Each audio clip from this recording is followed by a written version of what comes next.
Hi guys, welcome to ALLCBTs. My name is Faith Barker. Today we are going to be looking at CHM 101, or it can be CHM 102, or it can be Chemistry 101, and this is General Chemistry, depending on your course code.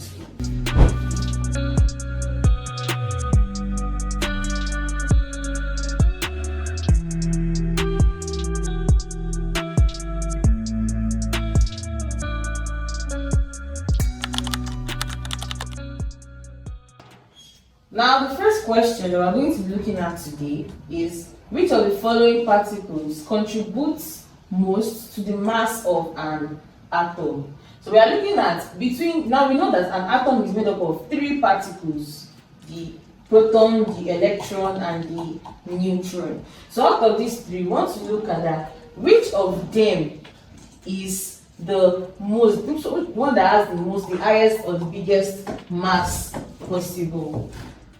Now we have A, electron, B, proton and neutron, C, electron and proton, D, positron. Now let us say that this is our atom, and inside our atom we have a dense nucleus. Now this nucleus is called dense for a particular reason. Now why is it called dense? It's called dense because it contains the neutron plus the protons, while around the atom, what is there are just electrons, mobile electrons. So you can see that in the atom, the part that carries the mass is the nucleus and it's made up of the proton and the neutron. So our answer is going to be option B, proton and neutron. Number 2, the maximum number of electrons that can occupy the M shell is what? Now we have K shell, we have the L, we have the M, we have the N. Now K means one shell, L means 2, M means 3, N means 4. Now the formula we are going to be using is 2n raised to power 2. And now since we are being asked for M shell, that means we are being asked for number 3. So that's going to be 2, the n is going to be 3, that's into 3 raised to power 2. That will be 2 times, now 3 squared, that is 3 times 3, and that is 9. And 9 times 2 is 18. So our answer is 18. The M shell can carry the maximum number of 18 electrons. Number 3, an atom with atomic number 17 and mass number 35 contains what? Does it contain 17 protons and 17 neutrons? 18 protons and 17 neutrons? 17 protons, 18 neutrons, or 18 protons and 18 neutrons? Now note that in your atom, for a neutral atom, the number of protons is equals to the number of electrons. Now since they're equal, we can say the number of proton or the number of neutron, the number of electron, because they have to be equal. Why they have to be equal? So that they can be balanced. Because proton is positive, electron is negative. So they have to be balanced for it to be a neutral atom. So that means our proton plus our electron, or electron plus neutron, is now equals to the mass number. And now we are being asked here that what is the number of protons and number of neutrons. Now number of protons is also going to be the atomic number, which is the number of electrons. That's 17. So we have 17 number of protons, and to get number of neutrons, it's going to be 35 minus 17. That will give us 18. So we have 17 protons and 18 neutrons. That's option C. Number 4, which quantum number describes the orientation of an orbital in space? A, principal quantum number, B, the spin quantum number, C, the azimuthal quantum number, and D, the magnetic quantum number. So we have 4 main types of quantum number, and these are they are giving us in the option. Now this principal quantum number, it tells us about the energy level of the electron. Then we have the spin quantum number. Now this one tells us about the direction of the electron. Now we have the azimuthal. This one tells us about the shape of the electron. Then the magnetic quantum number tells us about the orientation in space. And the question we're being asked for the orientation, so that means we're talking about the magnetic quantum number. That's option D. Number 5, the isotope carbon-14 contains what? A, 6 protons and 8 neutrons, B, 8 protons and 6 neutrons, C, 14 protons and 6 neutrons, D, 6 protons and 14 neutrons. Now when you see something like this, now we have here C14, 6. This one here is the mass number, while the one that is down is the atomic number. Now we have said that atomic number is also number of electrons and protons. And to get the number of neutrons, we have to subtract this one from this one. So to get that one, it's going to be 14 minus 6, and that's going to give us 8. So we have 6 number of protons and 8 number of neutrons. That is option A. Number 6, according to the Pauli's exclusion principle, what does it state? A, electrons occupy lower energy orbitals first. B, no 2 electrons in an atom can have the same quantum number. C, the orbitals are filled singly before pairing. And D, electrons move in circular paths. Now we are being asked here for what does the Pauli's exclusion principle state. Now his principle states that no 2 electrons in an atom can have the same 4 quantum numbers, and that is option B. Number 7, the electronic configuration of calcium having atomic number of 20 is what? Now we have established that calcium has atomic number of 20. Now when you are trying to, when you want to put this in the shell, this is where you do it. The first shell can only hold 2 electrons. So you put that 1, 2. Now it still remains 18. We still have to account for that 18. Then the second shell will contain 8 maximum. Let's put that 8. That is. So now we have 10, remain 10 again. So we can still put another one that will be 8. Then it will look like this. Then, but we now have 2 remaining, and that 2 we will now join that shell again and put that 2. So if you want to write it, it will be 2, 8, 8, 2. That's option A. Number 8, the wave nature of electrons was proposed by who?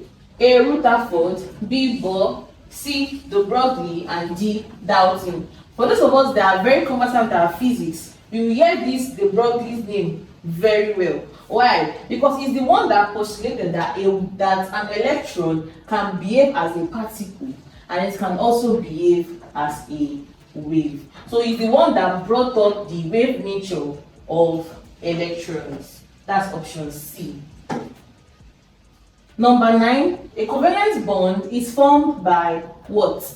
A, transfer of electrons, B, sharing of electrons, C, loss of neutrons, and D, gain of protons. Now covalent bonding is the bonding that is found between non-metals.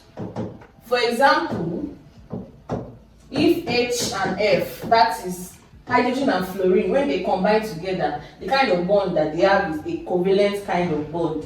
We have SO2 is covalent. Why? Sulfur is a non-metal, Oxygen is also a non-metal. And this covalent bonding, it deals with sharing of electrons. That is what it is all about. And that makes our answer to be option B. Number 10. Which compound exhibits ionic bonding? Now, what is ionic bonding? We have seen covalent bonding. We said that's the bonding between two non-metals. But ionic bonding is a little bit different. This bonding is the bonding between a metal and a non-metal. For example, let's say a metal like sodium and we have a non-metal like chlorine. When they react together, they form NaCl. So you can see that the bond between them is ionic, or another name for it is electrovalent bonding. So our answer is option C, the NaCl, because Na is a metal, Cl is a non-metal. But the rest, they are both non-metals. Number 11, the bond angle of methane is what? Now, to get the bond angle, the first thing you have to do is that you have to get the shape. Then from the shape, you are going to get the bond angle. Now, let us draw methane. If you want to draw your methane, this is how you will draw it. Now, can you see that it has CH4? One H here, H here, H here, H here, make it 4. Now, for us to see the shape of this is, anytime we see 4 bonded to a central atom, it is always known as a tetrahedral shape. Don't forget that in chemistry, tetra means 4. So tetrahedral means that it has 4 sides, just like a square. Tetrahedral shape. And when you see a tetrahedral shape, the bond angle is always 90 degrees. And how? Look at this H and this H here. We can put 90 degrees, it is 90 degrees. Here also is 90 degrees. Here also is 90 degrees. Here is 90 degrees. So you can see that in this molecule, the shape is tetrahedral and the bond angle is 90 degrees. That's option A. Number 12. Which of the following molecules is non-polar? So the following molecules is non-polar. A, NH3, B, H2O, C, CO2, and D, SO2. Now, firstly, let's look at the shapes of these molecules. Now, NH3 is trigonal planar because of the 3 that is here. H2O is bent.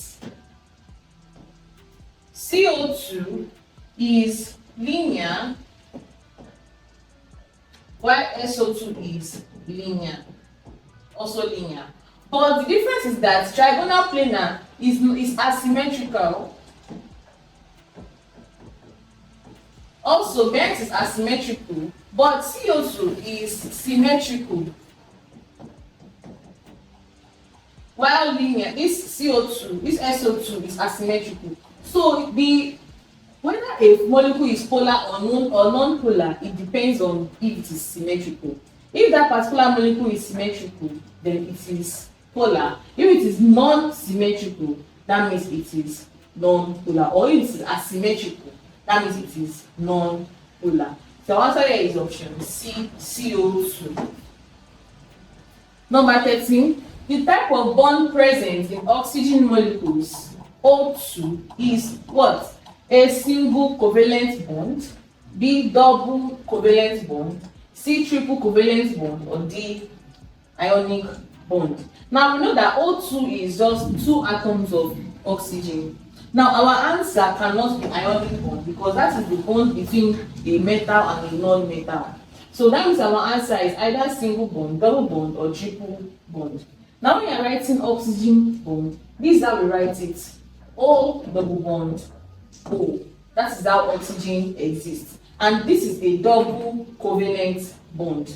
So our answer is option B. Number 14. Hydrogen bonding is strongest in what?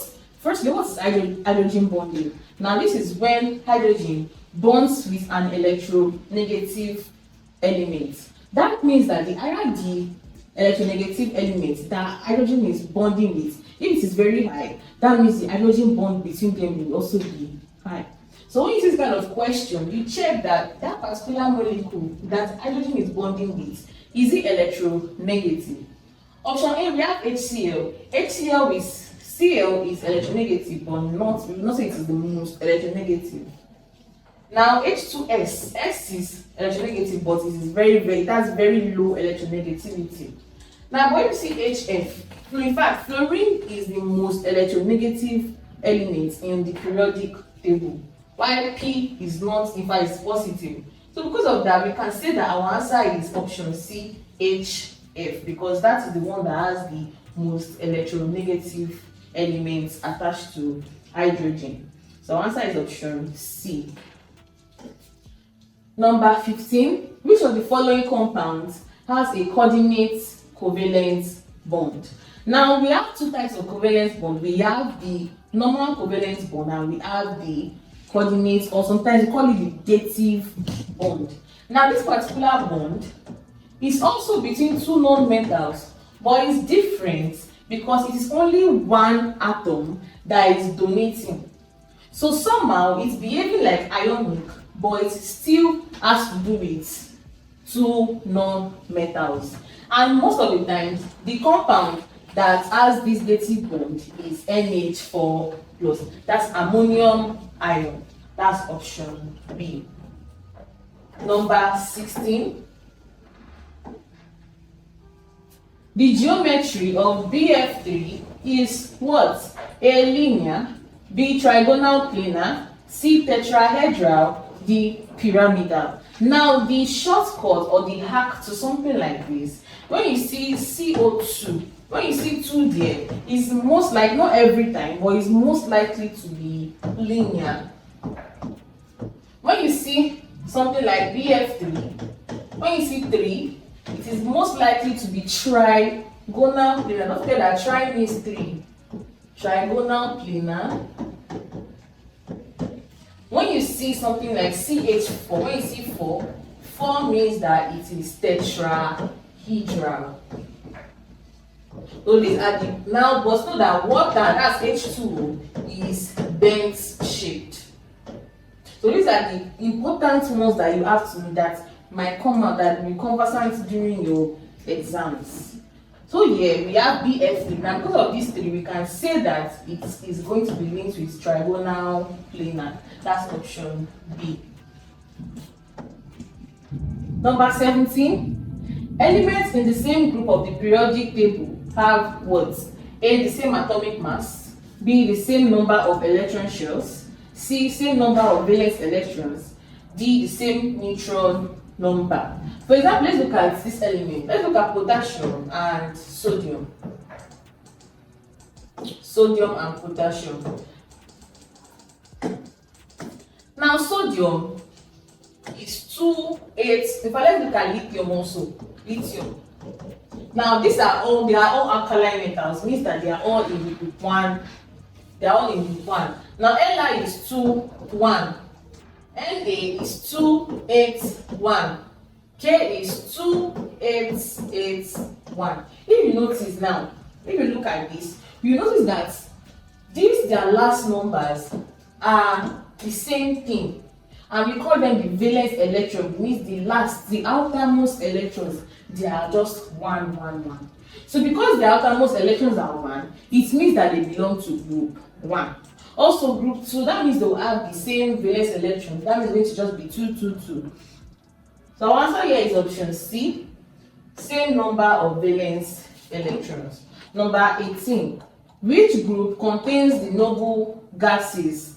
Now the noble gases, they can also be called the rare gases. They can be called the inert gases. Any name you want to use for them. Now these gases, they are known and they are infamous because they are, we know that they obey the octet rule. That means the outermost shell is complete, is 8. So these atoms are very, very much stable.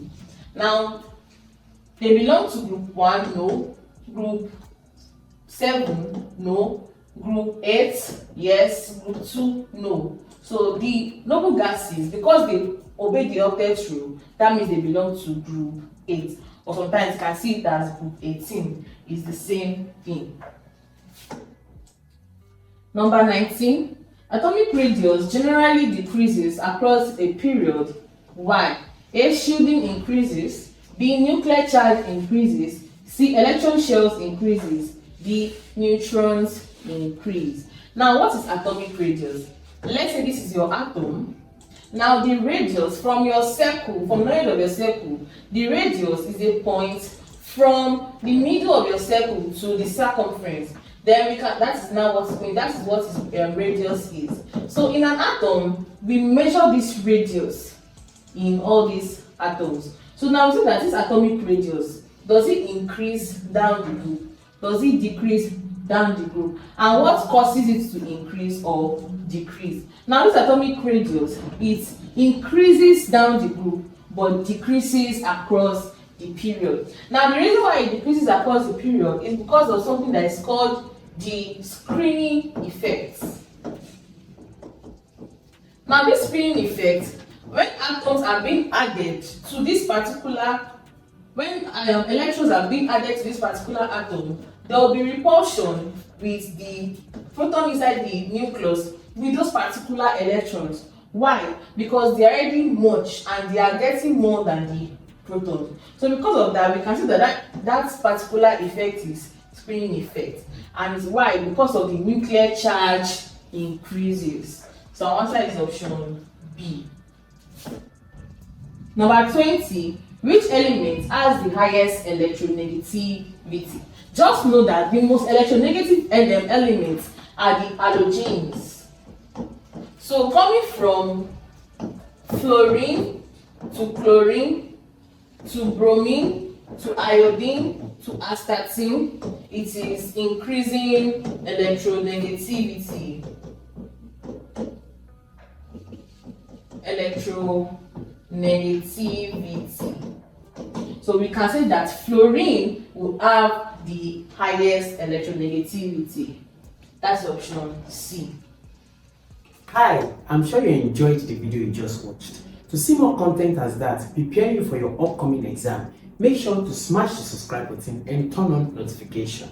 Also, remember that you can use the comment section to send us your questions or your inquiries, and we are happy to take them. I'll see you in the next video. Bye.